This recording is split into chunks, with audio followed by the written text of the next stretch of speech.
tukang kopi, gue juga suka nulis buku. Itu aja sih. Yoi, mantap. Dan dua-duanya bisa berjalan bersamaan ya Om ya? Insya Allah. Amin. Nulis jalan terbukti dengan buku yang sudah dikeluarkan. Iya, betul. Dan juga bisnis kopi jalan terus. Jalan terus. Yoi, mantap. Masih tetap muda Om ya?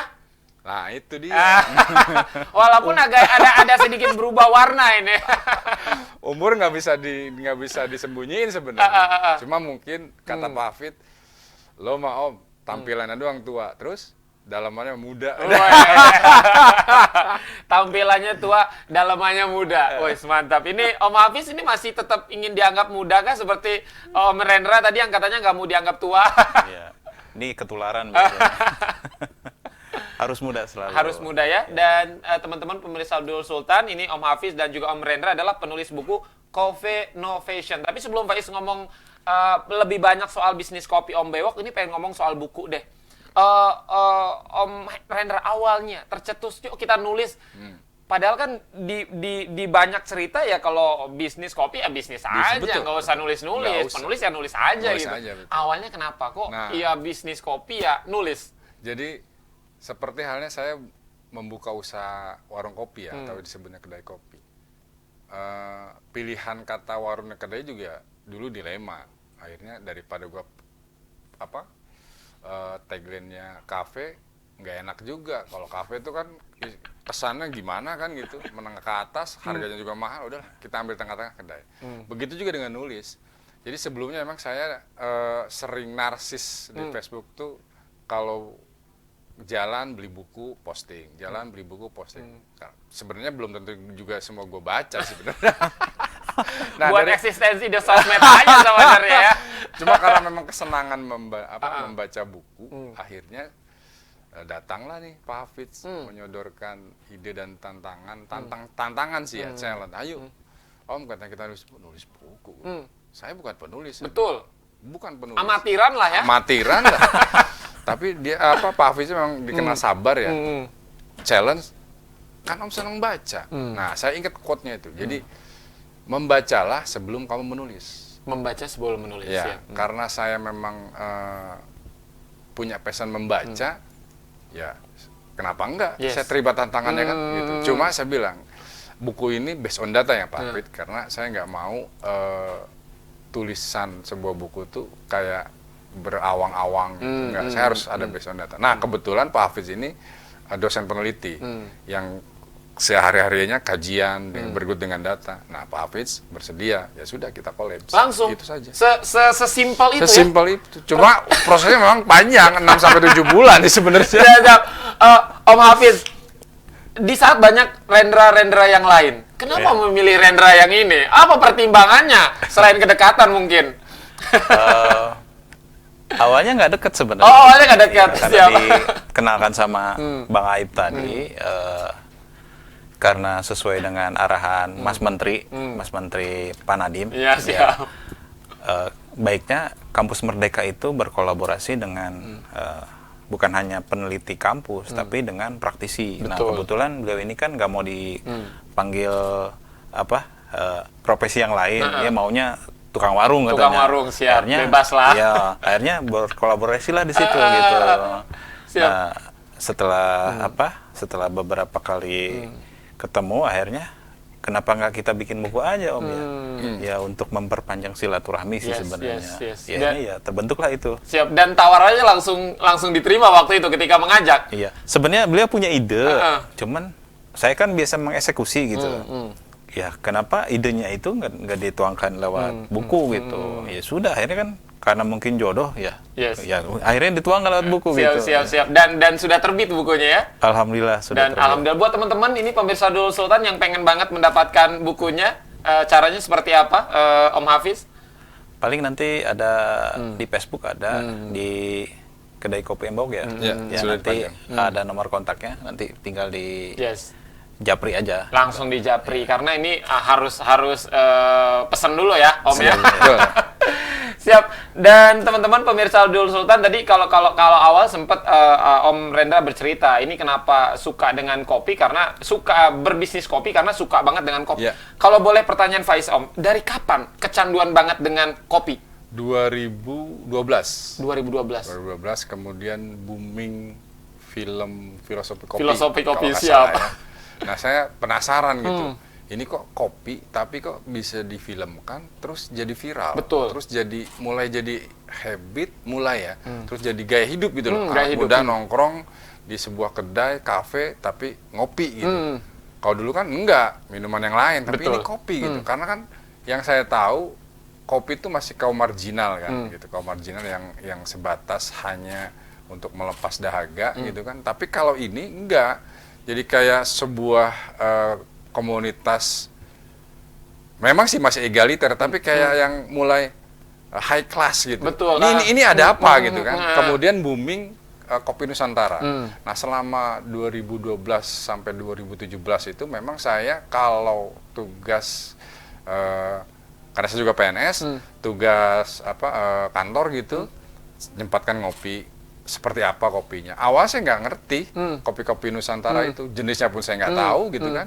Ketika saya, oh ini berbeda gitu, ada Arabica, ada Robusta, ada Excelsa, ada Liberica. Nah, pada saat itu ada yang namanya Arabica, yang katanya ada asam-asam buah gitu. Saya juga nggak ngerti, kopi kok asam gitu. Ini kopi beneran apa kopi kemarin kan? Nggak ngerti saya. Sampai tambah gula, jadi nggak karuan. Iya, betul. Rasanya. Akhirnya dijelaskan tuh. Saya pernah sekali tuh ngerti tentang kopi di Armor Kopi di Bandung, di Dago atas. Nah, itu dua anak muda, anak kuliahan di Bandung, itu dia buka kedai kopi, tapi makanannya cemilan sederhana. Kalau nggak salah waktu itu cireng sama pisang goreng lah ya, sama kentang, udah itu aja. Tapi dia menjelaskan detail tentang kopi Arabica ini. Dia kasih tahu, Om jangan minumnya pakai gula. Oh gitu. Kok jadi asam? Ya itu keunikan katanya kopi itu ada rasa asam buah. Oh, asam buah saya bilang. Bukan kopi kemarin, bukan saya bilang gitu. Awalnya memang tertarik dari 2012 tadi. 2012. Dan menurut Om Rendra ini fenomenanya terjadi tidak hanya di kota-kota besar saja, tapi hampir seluruh Indonesia. Pada saat itu kota-kota besar. Karena saya kan ke Jogja, ke Bandung, kemudian Jakarta ya. Sempat juga ke Sumatera gitu kan, terus Makassar. Nah ya memang kayak saya bingung, oh jadi ini bisa dijadikan bisnis, kan gitu. Nah terbersit tuh pikiran, daripada gua ngopi sekali ngopi 300.000 gitu kan. Ngopi apa 300.000? Om Rendra? Dengan teman-temannya gitu maksudnya. Galon. Mahal banget. Daripada begitu, ya udah kenapa nggak saya buat gitu, bikin gitu. Nah sebelum bikin juga akhirnya kan di rumah ngumpulin tuh dari Aceh, Gayo sampai Papua Wamena saya ngumpulin tuh. Dan itu semuanya ternyata jenisnya Arabica. Nah, gitu saya cobalah bilang ke istri kan, udah bisnisnya aja, kan bisa. Enggak, gue bilang. Udah jalan aja. Wow, istri juga bingung. Ya udahlah terserah kamu gitu. Buat lah gitu. Nah, 4 bulan pertama juga alhamdulillah nggak ada yang beli. Modal nekat sih. Modal nekat. Nggak ada ilmu, cuman karena suka aja. Suka aja. Nah, tetapi setelah itu akhirnya bertanya. Kan sekarang zamannya udah zaman digital ya. Kita buka YouTube, Facebook, Twitter, udah ada tuh informasinya gitu. Jadi ada pesan juga sih sebenarnya. Main sosmed jangan cuma bula-buli aja gitu. Tapi di situ banyak informasi-informasi yang bisa kita dapat dan bisa kalau misalnya kita pengen bisnis ada. Nah, dari situ saya terus belajar, baca gitu. Oh, ya begini bisnis. Oh, ini kopinya. Oh, jenis kopinya itu berbeda. Bagaimana sampai pengolahan dari buah sampai ke siap roasting juga. Saya juga dapat dari situ gitu belajarnya. Akhirnya 2 tahun saya coba branding, kemudian coba paksa teman-teman ngopi juga susah juga ya sebenarnya. Yang bisa dipaksa cuma kopi susu. Kalau kopi-kopi gitu ternyata nggak bisa dipaksa. Ya, dari modal nekat dan akhirnya berlanjut sampai dengan saat ini. Berapa tahun berarti sudah berjalan Om Bewok? 2 tahun, sekarang 2 tahun 3 bulan. 2 tahun 3 bulan, sebentar lagi 3 tahun. Nggak kerasa ya? Nggak kerasa. Om Rendra bisnis kopi. Tapi berdarah-darah. Sekarang udah nggak terlalu berdarah-darah kan, berarti sudah stabil. Sudah mulai stabil. Siap. Om Hafiz, kalau Faiz bertanya soal buku yang Om Hafiz dan juga Om Rendra tulis, yaitu Coffee Novation, ini sebenarnya isinya sendiri mungkin ya nggak spoiler lah ya, menceritakan tentang apa, Om Hafiz? Sesuai dengan judul sebenarnya, itu berbicara tentang dunia kopi mulai dari sejarah di luar negeri, terus ke Indonesia, kemudian jenis kopi apa aja dari hulu pasca panen sampai ke hilir. Kemudian ada beberapa inovasi, terus ditambahkan digital bisnis. Sebenarnya buku ini sebenarnya bukan bicara tentang kopi, bukan. Sebenarnya buku ini bicara isinya emang kopi, tapi dari kopi itu akan menghasilkan suatu ide dan gagasan sebenarnya, dan berinovasi. Makanya disebut dengan coffee innovation sebenarnya. Sebenarnya pesan kita coffee innovation tuh itu gitu. Jadi buku ini benar-benar membawa pesan, ternyata dari secangkir kopi itu bisa menghasilkan ide dan gagasan. Betul. Dan bisa menghasilkan beberapa inovasi gitu. Ya, kayak Sultan TV gitu. Tapi bener sih, kalau belum ngopi tuh ya, Om Rendra ya, kan? Ide rasanya nggak keluar. Nggak keluar. Kopi dan tempat, biasanya ada tempat-tempat tertentu yang ide itu lahirnya luar biasa brilian, tapi kalau Faiz sebut di sini tempatnya nggak etis biasanya. Ada satu tempat yang rasanya kalau ngopi di situ mantep banget dah. Cuman nggak semua orang berani biasanya ngopi di tempat itu, karena ide-ide yang dihasilkan biasanya lebih liar.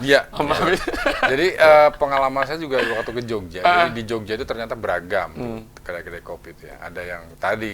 Ada yang berafiliasi ideologis kiri gitu kan, kemudian ada juga yang ke kanan, dan juga yang liberal. Tapi sebenarnya so far so good sih sebetulnya.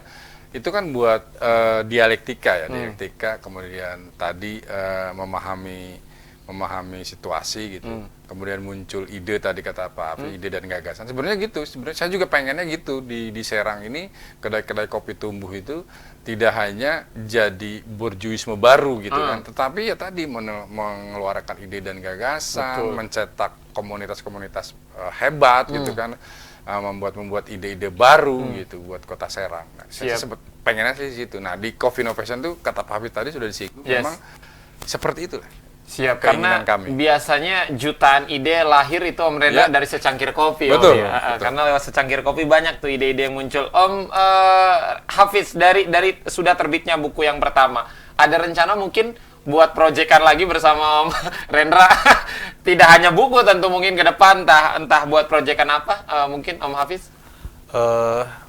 Setelah buku yang pertama nanti ada bocoran ya, buku kedua mungkin sampai buku kelima.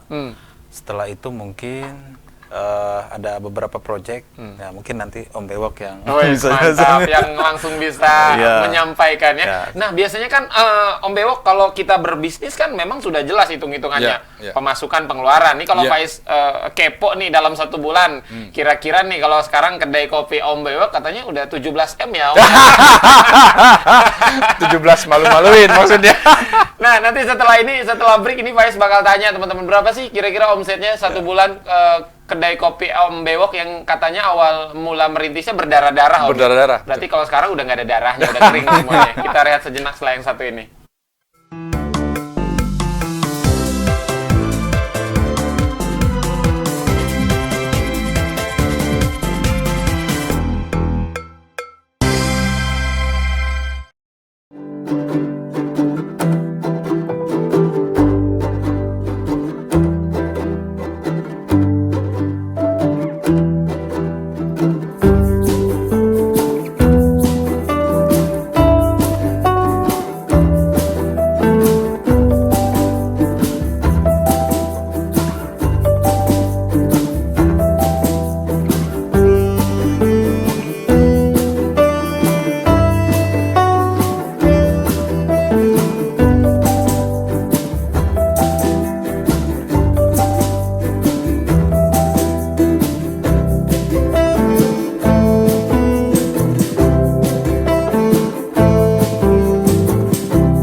Terima kasih banyak teman-teman pemirsa Jalur Sultan ya, masih menyaksikan Sultan TV edisi hari ini tentunya di program Ngalor Ngidul, dan Faiz di studio masih bersama dengan Om Rendra dan juga Om Hafidz ya Om ya.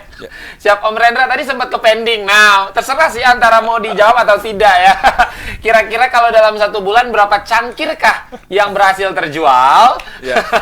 Kalau sebelum pandemi, saya peaknya itu di Januari Februari 2020. Itu peak banget tuh. Ya nggak apa-apa lah, saya bukan nominalnya ya, bukan sombong, enggak. Maksudnya ini fakta lah, fakta yang saya alami. Itu nyampe 60 sampai 70 juta. 1 bulan. 2 bulan terakhir ya, Januari sampai Februari, itu sebelum pandemi. Setelah pandemi hancur gua, cuma 30%. Siap. Kemudian ada PSBB, ada ini, ya merangkak, baru nyampe 40-50% dari yang. Siap. Angka 60 bukan angka yang kecil, Lah. Om Bewok, angka yang besar. Walaupun sempat awalnya berdarah-darah. Awalnya angka itu memang sudah diduga kah, atau memang di luar dugaan sebenarnya? Di luar dugaan. Apa yang Om Bewok lakukan untuk mencapai angka itu? Nah, sebelum Pak Hafiz datang tuh saya membaca pergerakan digital. Akhirnya saya disodorkan buku oleh teman-teman, lo harus masuk ke fenomena milenial. Ya harus, akhirnya saya buka channel YouTube, saya buka channel Instagram, Facebook. Saya tiap hari narsis, teriak-teriak aja jualan tuh di ketiga channel itu. Orang saya bosen sampai pengen muntah, sebodoh. Tapi katanya dengan begitu itu akan terkunci di otak. Gitu. Nah, akhirnya saya masuk juga ke online shop tuh ya, aplikasi aplikasi pengantar makanan. Saya daftar juga. Alhamdulillah pada saat itu naik juga, dibantu juga dengan itu. Ya pada saat itu saya akhirnya percaya bahwa teknologi atau digital saat ini sudah merubah perilaku konsumen. Nah, dengan Pak Hafidz kan kita sedang meneliti juga nih perilakunya ke arah mana. Ternyata kalau saya dulu sebelum ketemu Pak Hafidz, terakhir saya baca bukunya Profesor Renal Kasali sama Hermawan Kertajaya itu, ya, fenomenanya ya sudah sekarang tuh di dunia klik, grab and go, fast, datang, cepet, sudah. Jadi nggak ada tuh di luaran gitu ya kedai-kedai kopi yang istilahnya yang memerlukan lahan yang luas. Nggak ada, kecil juga oke kok. Sambil lewat beli, omsetnya gila-gilaan. Siap. Dan angka 60 sampai 70 tadi ada pengorbanan yang dilakukan tadi ya. Jadi nggak diem aja kemudian menunggu angka itu ya, Om. Saya sempat mensubsidi gaji karyawan. Saya sempat rugi dengan produk kopi Banten yang saya gagas. Nggak apa-apa. Ternyata di dunia digital tuh ada yang istilahnya katanya bakar uang. Mungkin itu juga yang saya lakukan kan gitu. Untuk meng-up branding tadi. Nah itu tadi berdarah-darahnya di situ. Gitu. Orang lain sih nggak tahu. Wah, seneng-seneng aja. Gua yang ngalamin. Gitu. Siap. Om Hafiz, dari cerita yang tadi sudah Om Rendra sampaikan, bahwa memang untuk sampai berada di titik angka yang besar tadi tidak mudah dan perlu perjuangan dan lain sebagainya. Apakah memang di buku yang ditulis di Coffee Innovation juga bercerita tentang perjalanan seorang Rendra dalam bisnis kopi, atau memang pure tadi 100% ya ide-ide yang dihasilkan dari secangkir kopi, Om Hafiz? Ada beberapa chapter atau bagian ya, itu emang ada cerita tentang Pak Rendra, Om Bewok. Itu emang ada cerita tentang bagaimana fase mulai dari start dia usaha, kemudian bangkit, kemudian setahun, kemudian 2 tahun. Nah, kemudian dia melewati masa pandemik ini, ya Om, sampai jualan apa kemarin? Kurma. Ya? Sampai jualan kurma. Kurma kopi? Bukan. Kurma aja? Biasa. Untuk menutup kos operasional beliau. Dari situ kan terlihat bahwa emang sebagai pelaku usaha kopi itu bukan hanya sebatas hanya ikut-ikutan aja, itu harus fokus.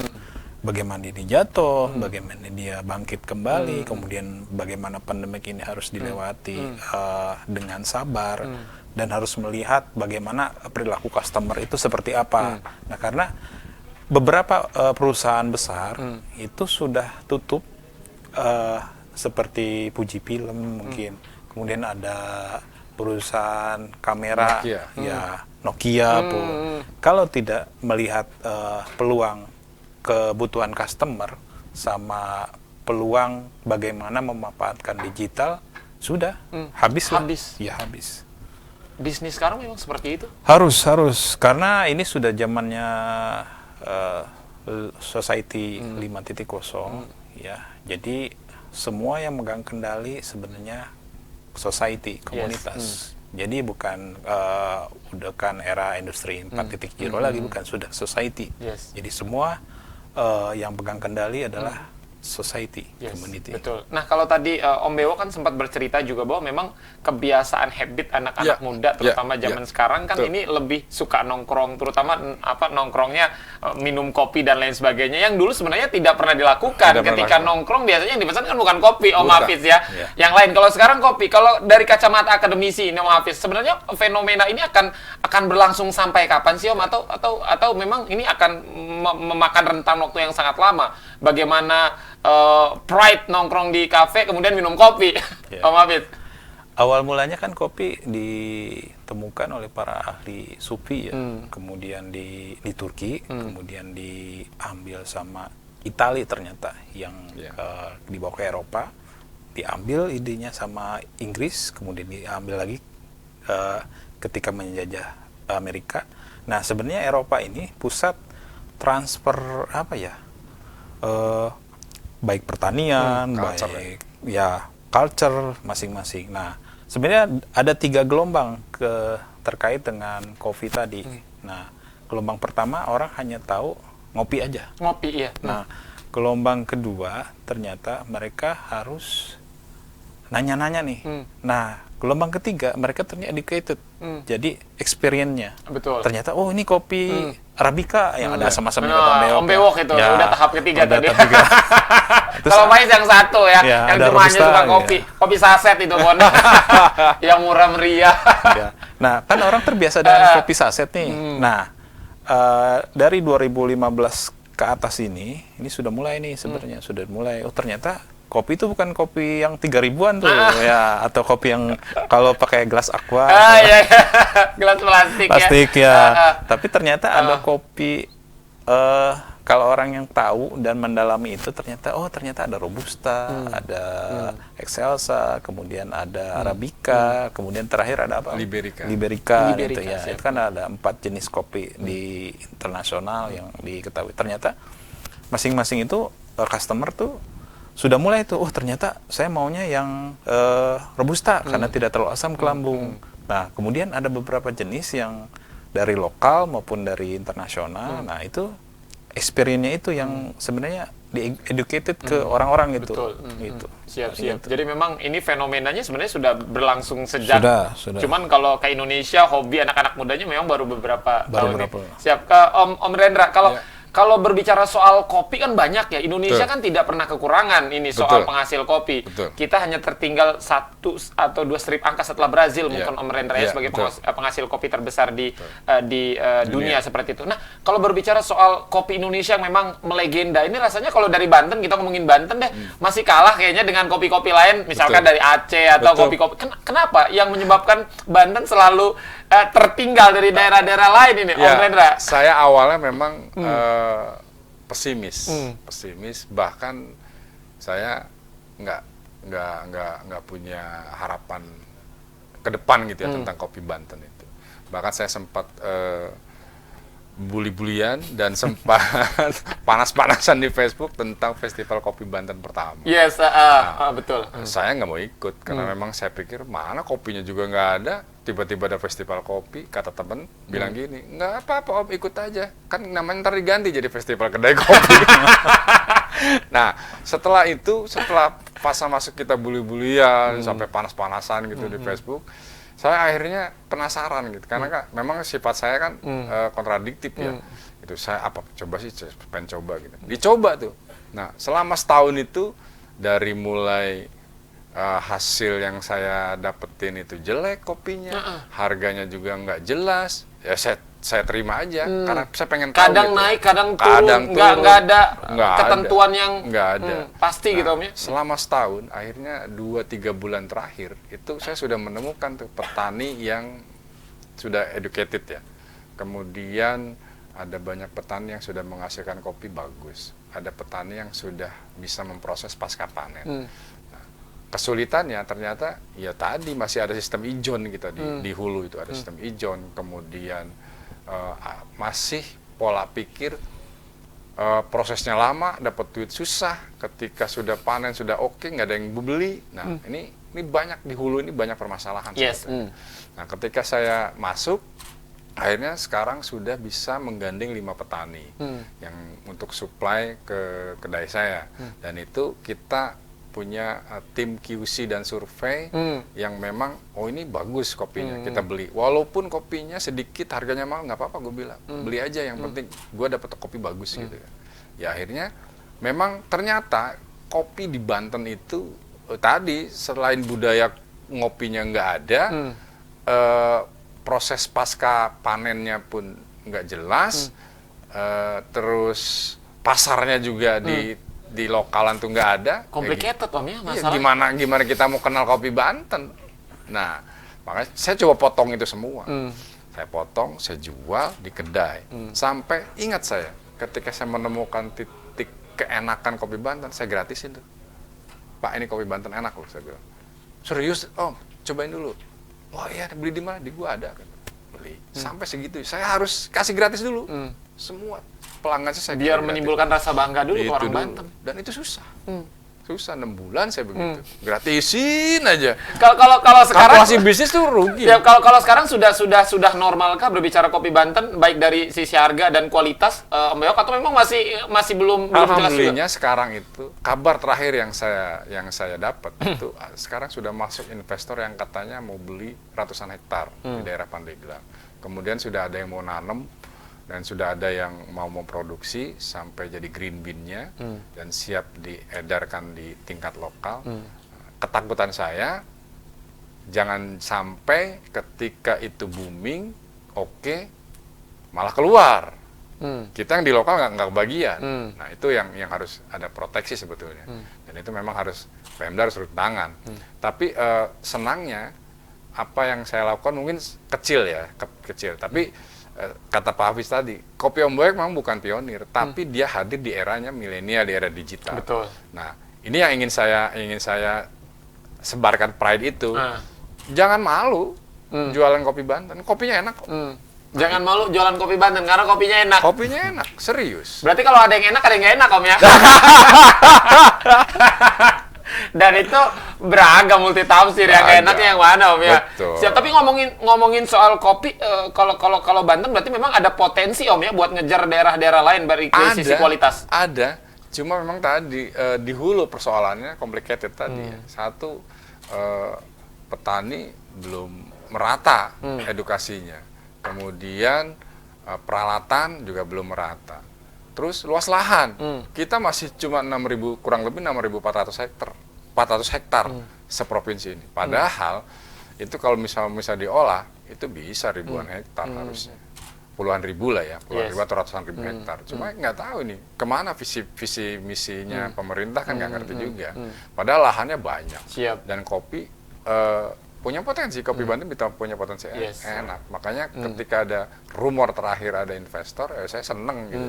Cuma jangan sampai nanti ketika berhasil, kopinya dibawa keluar. Kita yang di Banten nggak dapet pasokannya. Itu ya, karena sayang juga ya di saat sedang banyak-banyaknya penikmat kopi di Banten, justru kita kopinya malah impor terus dari daerah lain. Bantennya nggak menghasilkan. Nah, ketika ya ini fenomena di teman-teman ya. Dia banggain kopi ini, dia banggain kopi itu enak. Saya pikir kenapa nggak mau banggain kopi sendiri gitu. Itu yang masih jadi persoalan di hilir ya, sama. Gitu. Siap. Dia masih, saya pikir ya walaupun cuma jenisnya robusta loh, tapi enak kok robustanya gitu loh, kalau kita olah dengan baik. Betul. Tinggal bagaimana kita mengemas menarik, karena kan teman-teman milenial ini sensitif ya. Dia kalau ngeliat tampilannya yang produknya kurang nggak enak, apa? packagingnya nggak oke, nggak bakal dibeli tuh. Padahal kan kita bukan makan packaging kan, makan isinya. Enggak kalau sekarang. Nah itu perilaku konsumen yang betul. Om Hafiz, dari apa yang tadi sudah disampaikan oleh Om Bewok terkait memang sensitifnya teman-teman terutama penikmat kopi di Banten kan lebih senang melihat tampilan yang memang yang enak dipandang dan lain sebagainya. Apakah memang ini perilaku konsumen seperti ini atau seperti apa sih Om Hafiz dari kacamata akademisi? Kalau dari akademisi apa ya? Ini mungkin kalau kopi Banten tadi karena belum banyak yang tahu brand tentang kopi Banten. Karena orang lebih tahu kopi Toraja, kopi Gayo, Lampung. Nah, mungkin Om Bewok ini mungkin salah satu apa ya? Timingnya tepat gitu. Ketika yang lain sudah menjual kopi Banten, tapi beliau mempackage-nya itu dengan melihat perilaku konsumen milenial gitu. Karena yang dari beberapa kasus yang ada itu terjadi gap ya. Penjual itu kan rata-rata orang tua ya, baby boomer. Nah, yang dihadapin ini milenial. Ya. Nah, yang range usianya jauh biasanya. Nah, bayangkan kalau orang tua dulu jualannya seperti apa. Nah, milenial sekarang jualannya seperti apa. Nah, itu kan benar-benar gap. Nah, Om Bewok menampilkannya dengan menampilkan fitur-fitur yang benar-benar sesuai selera konsumen saat ini gitu. Karena emang segmentasi kopi Om Bewok ini lebih ke anak muda mungkin ya. Selera konsumen saat ini gratis, terbukti 6 bulan tadi ngasih Ya, gratis kopi masih Banten. gratis. Betul. Itu salah satu promosi. Orang ngasih gratis biasanya 1 sampai 2 hari, kenapa jadi 6 bulan? Om Bewok mungkin bisa dijelasin. Iya, karena tadi itu benar kata Pak Hafiz, orang seneng kata Mas Faiz. Gayo, bangga. Saya bingung ya, orang Banten. Wah, posting. Gayo enak. Posting lagi. Toraja enak. Posting lagi. Mendeng enak. Saya pikir kita emang belum sampai ke di value, Banten adanya bontot kayaknya. Bukan kopi Om Bewok. Jadi nggak ada kopi ya. Nah, kalau makanya bontot banyak. ketika saya jualan, ketika saya masuk ke digital marketing, akhirnya pada gagap kan. Ini berani-berani amat nih, tukang kopi, ahli kopi bukan apa bukan, langsung ngejudge kopi Banten. Sebodoh gue bilang, ini branding gitu. Dan ini harus kita angkat, kita harus jadi pride gitu. Kita harus bangga. Yes. Gitu. Dan sebenarnya yang harusnya mengangkat kopi Banten kan bukan Om Bewok sebenarnya harus ya. Teman-teman yang punya kuasa untuk bagaimana kopi Banten lebih banyak berbicara di level nasional minimal. Sejauh ini sudah ada koordinasi atau komunikasi dengan dinas terkait? Awal saya jualan pun di kantor. Di kantor kan. Bingung mereka. Ini kopi apa itu? Kopi Banten. Serius. Cobain. Gratis Coba ya. lu beli apa enggak kan gitu. Itu. Gratis dulu kan cobain. Oh ya gratis jadi tadi. Kalau ada yang mau paksa beli. Paksa beli. Gitu. Cuma ya tadi masih kalah pride-nya belum ada. Betul. Sekarang gue senangnya itu Toraja, Mandailing. Ya sudah. Pride-nya karena mereka ke sana. Dan kita tidak bisa menjudge mereka salah karena memang bisa, belum. Saat ini seperti itu. Iya. Karena kualitas dan lain sebagainya tadi ya. Iya, betul. Kualitas sampai di akhir packagingnya gitu kan. Masa jualan kopi Banten pakai plastik, pakai kertas kopi biasa kan udah enggak gitu loh. Sekarang tuh enggak gitu. Padahal kopinya enak. Ya coba di branding gitu, di branding pakai ada sosmed sekarang dahsyatnya ikut gitu. Kayak begitu. Karena semakin banyak kedai yang berani dan mau menampilkan kopi Banten, who knows nanti ketika teman-teman festival kopinya beneran kopi Banten. Bang Faiz punya temen dari luar Banten kan datang ke sini bangga juga. Beneran lu punya kopi? Punya dong. Kopi Om Bewok. Tapi bangga juga luar Banten ke Banten pasti yang ditanya debu sih. Sama golok kan? Golok. Udah jadi nggak bisa dipisahkan itu Banten dan debus. Berarti harus ditambah besok Banten, debus dan kopi. Cocok. Banten, debus dan kopi. Om, apa yang tadi sudah sempat Faiz tanyakan sebenarnya kan ini bukan tanggung jawab teman-teman pemilik kedai kopi untuk bagaimana memajukan kopi dari Banten. Sejauh ini Om, apa yang sudah teman-teman, tentu Om Bewok tidak sendiri kan? Banyak teman-teman pengusaha kopi yang lain suka ngumpul bareng, bertukar ide dan lain sebagainya. Apa yang akan dilakukan Om dalam 1-2 tahun ke depan mungkin? Ya mungkin persoalan dulu ya, persoalannya mungkin ke source ya. source-nya memang atau bahan bakunya itu yang ya tadi kita baru punya 6.400 hektar, kurang banget. Ya kalau mau ya diintensifikasi dulu lahannya lah, banyakin tuh lahan kebun-kebun kopinya gitu. Ketika itu ya nanti akan dengan sendirinya sih teman-teman yang lain akan bikin apa dari kopi Banten ini kan gitu. Tapi saya sudah bisa menggaransi semua menu yang ada di tempat saya itu bahan dasarnya kopi Banten. Siap. Dan jadi itu kalau misalnya digaransi. gue pengen latte dong, gue pengen cappuccino dong, gue garansi itu kopi Banten. Kopi Banten, terus mantap. Sebegitu cinta kah dengan Banten? Ini Om Bewok sampai harus menggratiskan 6 bulan dan banyak promo-promo yang lain. Berarti asli orang Banten ya Om Bewok. Kita rehat sejenak teman-teman, setelah yang satu ini Faiz akan segera kembali.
Becek ring gitu.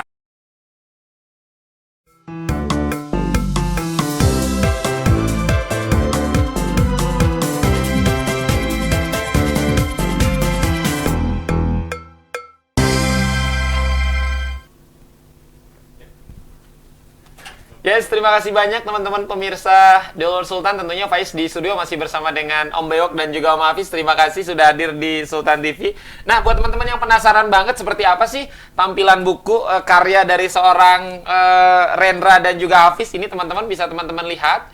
Ini adalah buku karya penulis, bener-bener penulis, dan yang satunya penulis amatir ya. Tapi alhamdulillah bisa jadi sebuah buku. Nah, tuh ya. Ini kalau Faiz lihat kan ini penulisnya banyak banget, melibatkan banyak orang-orang penting juga ini di Serang dan juga berpengaruh. Ada Mas Gong di sana, kemudian juga ada Dr. Tri Panji, ada Setia Yuda. Imam Sibawa dan juga Ken Supriyono. Nah, ini apa melibatkan ini seperti apa pertimbangannya, Om Rendra? Pertimbangannya ya buku saya harus dibeli. Makanya saya harus cari cara gimana caranya menggandeng tokoh-tokoh yang bisa meng-up buku saya. Dan alhamdulillah Mas Belagong support itu di kata pengantar halaman pertama Mas Belagong, kemudian Pak Dr. Tripanji ikut tulisannya. Pak Dr. Tripanji ini inovator kopi yang ada di Bogor. Kemudian Mas Setia Yuda ini founder jaringan warung kopi nasional JWN. Kemudian ada Kiai Muda NU. Nah, karena saya memang sering berinteraksi di acaranya Kiai Ulil Absaur Abdallah di Ngaji Ihya. Nah, salah satunya ada Kiai Imam. Nah, dia juga tukang kopi juga, makanya saya coba kolaborasi dan beliau mau kirim 2-3 halaman. Kemudian Mas Ken Supriyono, nah ini jurnalis muda di Banten nih, dia itu founder jurnalis lecture. Nah itu karena kedekatan kita tuh daya tadi dari ngopi itu, kita dari ngobrol kemana-mana, ngobrol filsafat, ngobrol yang lain, politik. Nah, dengan dari secangkir kopi mengeluarkan berjuta-juta ide ya, Om Rendra ya. Nah kalau Faiz lihat kan ini nggak tanggung-tanggung, pertama kali mengeluarkan buku dan langsung tebal banget ini. Ini nggak tanggung-tanggung teman-teman, ini 240 halaman. Ini bukan sebuah halaman yang tipis teman-teman, bukan sebuah halaman yang tidak tebal, tapi ini memang luar biasa. 240 halaman. Ini diselesaikan berapa lama Om Hafiz untuk satu buku ini? Katanya nyampe 7 purnama ya. Atau 7 tahun enggak ya? Enggak. Itu sekitar 6-7 bulan karena ada proses editing sama layout segala macam.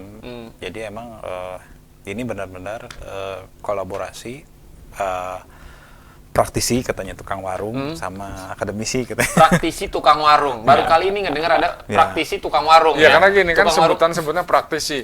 Kayaknya ketinggian amat gua. Udahlah pasti gua mau tukang warung kopi deh gitu. Tapi ada praktisinya juga depan. Nggak mau ditinggalkan ya. Praktisi tukang warung siap. Nah, ini kan 6-7 bulan berarti tidak begitu singkat untuk mengerjakan sebuah buku ini. Hambatannya di mana sih Om Hafiz selama menulis buku ini? Hambatannya satu, karena saya terlalu akademisi. Nah, segmennya ini kan emang penulisnya campuran para seniman, para jurnalis, ada kiai juga, kemudian ada jaringan kopi. Jadi agak sedikit saya menyatukan dua kepala gitu, apalagi dari latar belakang yang berbeda ya. Satu keluarga aja susah ya. Saya mengikis akademisi saya cair dengan Pak Om Rendra, gitu. Dan lebih ke sana sebenarnya. Ya, betul. Dan alhamdulillah sekarang bisa collab ya. Bisa collab menghasilkan buku ini. Teman-teman buat yang penasaran banget pengen baca buku karya dua penulis hebat di Serang, teman-teman, amin ya. Amin. Ini teman-teman bisa langsung kunjungi kedai kopi Om Bewok. Itu lokasinya di mana kedai kopi Om Bewok? Man 1, Jalan 45 nomor 38, depan Sekolah Man 1 Serang, Cikulur Kaujon. Siap ya. Langsung teman-teman bisa datang ke kedai kopi Om Bewok ini di Jalan 45 Cikulur atau berhadapan langsung dengan Man 1 Kota Serang ya. Teman-teman bisa langsung dapatkan buku ini, nggak gratis tapi Om ya. Kalau kopi gratis. Harganya masih promo. Walaupun diprotes terus sama Pak Hafid, nggak apa-apa. Ini namanya perjuangan tadi. Kita harus berdarah-darah.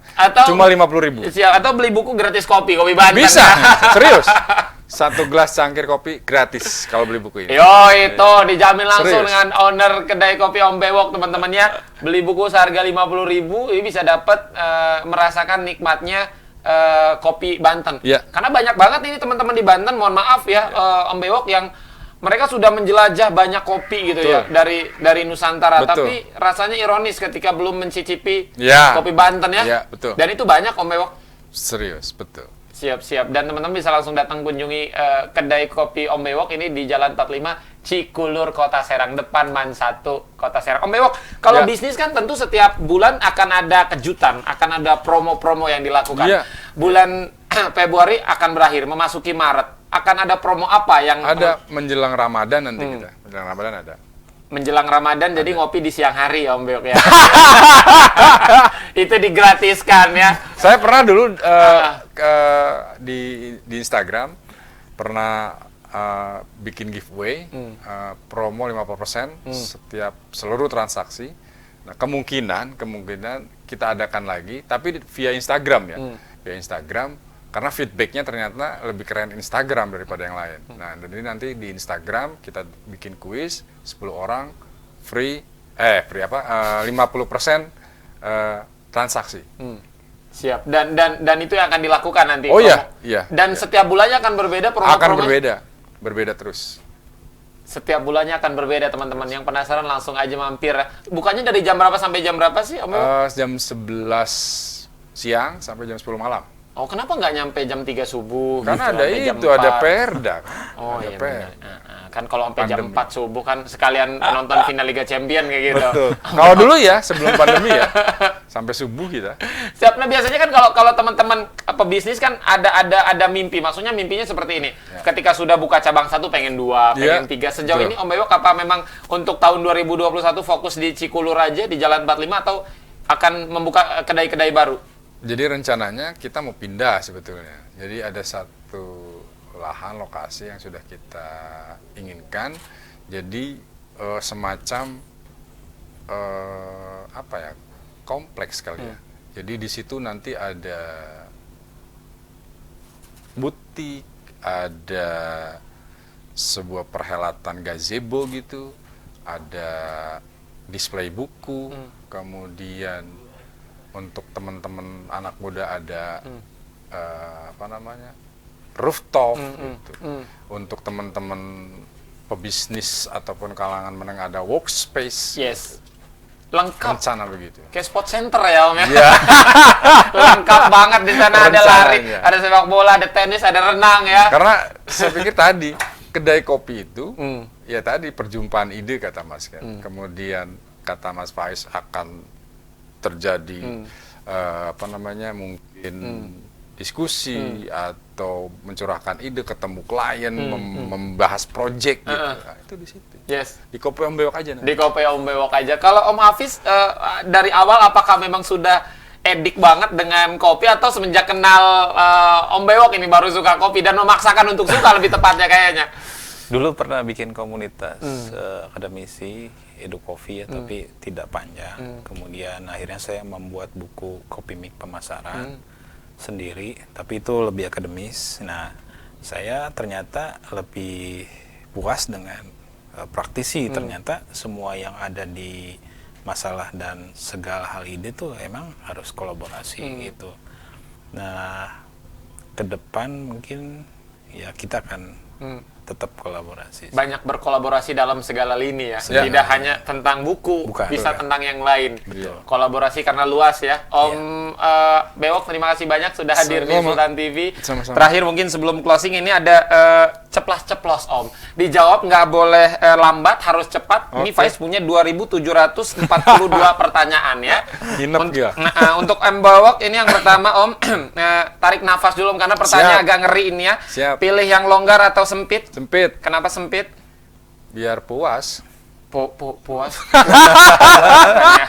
Ya puas usahanya kan. Harus dilonggarin, sempit dulu lah. Ya. Ya gitulah ya. Kok Faiz rada tegang ini. Untuk Om Hafiz ini punten ini Om ya. Pilih yang kering atau becek Om Hafiz? Becek. Kenapa becek? Sering nganter. Sering nganter. Belanja maksudnya. Belanja. Iya. Jadi harus becek dulu. Kalau ke mall kan terlalu siang gitu. Iya benar. Harus. Jadi kalau belanja kalau nggak becek nggak seru gitu ya. Iya. Kalau raw misalkan kering ya nggak enak. Harus ada becek-becek dikit. Itu jadi brand itu. Oh iya benar, becek. Ya belanja harus becek. Becek. Tapi Pak Isma kalau belanja pengen yang kering sih Om ya. Kalau becek tuh ya udah terserah lah itu mah ya. Di mobil atau di kamar Om Rendra? Kamar lah. Kenapa di kamar? Private banget. Nggak boleh ada yang lihat kan? Nggak boleh ada yang lihat di kamar. Maksudnya kalau gua pakai baju atau gua pakai jam tangan kan dari kamar. Oh iya, kalau di mobil nggak bisa pakai jam tangan. Lagi nyetir susah pakai Oh jam iya, tangan. bener lagi nyetir nggak bisa teman-temannya, atau baju ribet banget ya Om ya. banget.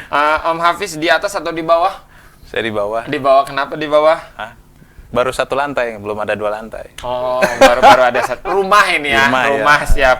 Sudahlah, rasanya jangan banyak-banyak ya teman-temannya. Bahaya soalnya sepuh semua sih, takut Faiznya dosa, beneran. Takut, aduh Masya Allah, ini Faiz yang agak-agak grogi soalnya. Om Hafiz terima kasih banyak, Om Renda terima kasih banyak sudah hadir di Sultan TV. Terakhir mungkin Om Renda, apa yang ingin Om Renda sampaikan untuk, yang pertama mungkin untuk para pecinta kopi di Serang, di Banten. Yang kedua mungkin untuk para pengusaha kedai kopi yang ada di Serang, di Banten, dan juga untuk masyarakat Serang, masyarakat Banten. Silakan Om Bewok. Untuk pecinta kopi di Banten, ada Kopi Banten, sudah lahir di era milenial. Nah, mereknya Kopi Om Bewok, tapi kopinya kopi lokal. Ada 5 jenis tanam yang kita temui, jadi Gunung Karang, Pulau Sari, Gunung Asepan, Mandalawangi, Baduy, dan semuanya ada di kedai Kopi Om Bewok. Cobain, rasakan sensasinya, keren, enak. Mantap. Gagiwe ngopi. Yoi, mantap. Untuk pengusaha kopi di Serang? Nah, untuk pengusaha kopi Serang jangan takut, buka aja. Buka, tapi jangan plagiat ya. Jangan nyontek dari kedai yang lain, jangan niru dari kedai yang lain. Mengalir Natural. aja. Mengalir aja, mengalir. Gunakan kehebatan, fasilitas, dan dahsyatnya sosmed dan digital. Nah, itu silahkan. Yes. Keren. Satu lagi mungkin Om Bewok, ini buat pesan buat teman-teman milenial yang saat ini ingin memulai usaha tapi masih ragu-ragu, masih takut untuk memulai. Mas Faiz kan bilang, lewat awali dengan kesukaan apa aja. Misalnya lu suka jahit. Nah, sekarang ini yang lagi mulai kayaknya mau naik daun. Bertani. Serius. Ada bertani. Sekarang ada hidroponik, aquaponik. Coba, suka nggak? Kalau suka, itu bisa jadi ladang usaha. Yes. Dari suka akhirnya mendatangkan rezeki di sana. Iya, betul. Karena kalau kita melakukan sesuatu karena suka itu lebih nyaman. Lebih nyaman. Lebih enjoy ya. Lebih enjoy, betul. Suka ngopi sekarang jadi bisnis kopi. Akhirnya yang tadinya mengeluarkan setiap secangkir 300.000 jadi aman sekarang. Jadi aman. Tapi Pak masih penasaran di kopi apa 300.000 gitu ya. Seumur-umur yang paling mahal tuh 40.000 pernah itu, Om. Iya. 300.000 belum pernah, cuma nantilah nanya sama Om Bewok ya. Tuh pengen disamperin sama Faiz tuh, kedai di mana itu 300.000 segelas. Om Hafiz, apa yang disampaikan mungkin? Silakan dengan pertanyaan yang sama. Oke, Banten ini sebenarnya banyak yang bisa diteliti, ya makanya saya akan tetap meneliti, tetap berkarya, dan tetap kolaborasi sesuai arahan Mas Menteri. Oh, siap. Ya, selalu seperti itu, sesuai arahan Mas Menteri ya. Pak Nadiem Makarim, yang owner yang ijo-ijo itu ya. Di jalanan banyak ijo-ijo. Terima kasih banyak. Om Hafiz, Om Brangkon, terima kasih, sukses, semangat selalu. Amin. Usia boleh tidak muda, semangat harus tetap muda ya. Amin.